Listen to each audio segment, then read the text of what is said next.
ನಮಸ್ಕಾರ. ನಾನು ಅರುಣ ಬಿಟಿ ಗುಪ್ಪೇನಹಳ್ಳಿ. ಒಂದು ಚಿಕ್ಕ ಹಾಡು. ಮರಿ ಮೊಲದ ಮೂಗಿನ ಮೇಲೆ. ಮರಿ ಮೊಲದ ಮೂಗಿನ ಮೇಲೆ ಸೊಳ್ಳೆ ಕೂತಿತ್ತು, ಅದನ್ನು ತಟ್ಟಿದಾಗ ಹಾರಿ ಹೋಯಿತು. ಕ್ರಿಯೆ ಜೊತೆ.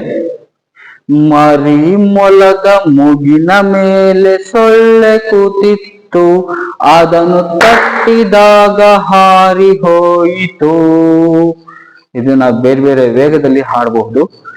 ಮರಿ ಮೊಲದ ಮೂಗಿನ ಮೇಲೆ ಸೊಳ್ಳೆ ಕೂತಿತ್ತು, ಅದನ್ನು ತಟ್ಟಿದಾಗ ಹಾರಿ ಹೋಯಿತು.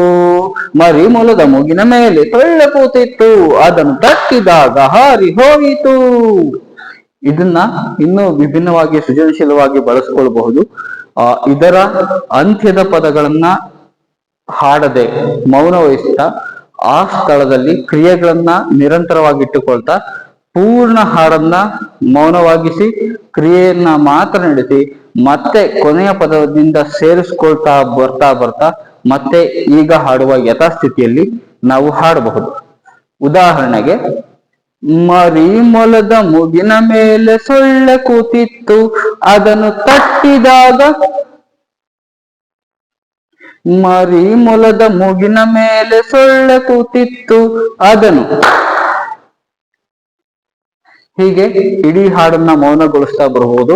ಮತ್ತೆ ಕೊನೆಯ ಪದವನ್ನ ಸೇರಿಸ್ತಾ ಇಡೀ ಹಾಡನ್ನ ಹಾಡ್ಬೋದು. ಮೌನಗೊಳಿಸುವ ಹಾಡು ಹೀಗೆ ಹಾಡ್ಬೋದು.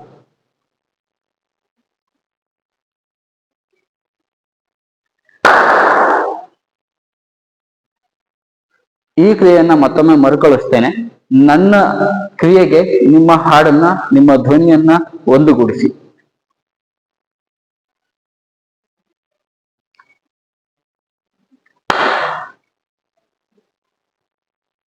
ಗುಡ್, ಉತ್ತಮ ಪ್ರಯತ್ನ.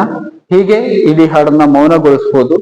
ಮತ್ತೆ ಇಡೀ ಹಾಡನ್ನ ಪೂರ್ಣ ಸಾಹಿತ್ಯದ ಜೊತೆಯಲ್ಲಿ ಕೂಡಿಸಿ ಮತ್ತೊಮ್ಮೆ ಪ್ರಯತ್ನಿಸಬಹುದು. ಮೂಲ ಹಾಡು ಹೀಗಿದೆ. ಮರಿ ಮೊಲದ ಮೂಗಿನ ಮೇಲೆ ಸೊಳ್ಳೆ ಕೂತಿತ್ತು, ಅದನ್ನು ತಟ್ಟಿದಾಗ ಹಾರಿ ಹೋಯಿತು. ಧನ್ಯವಾದಗಳು.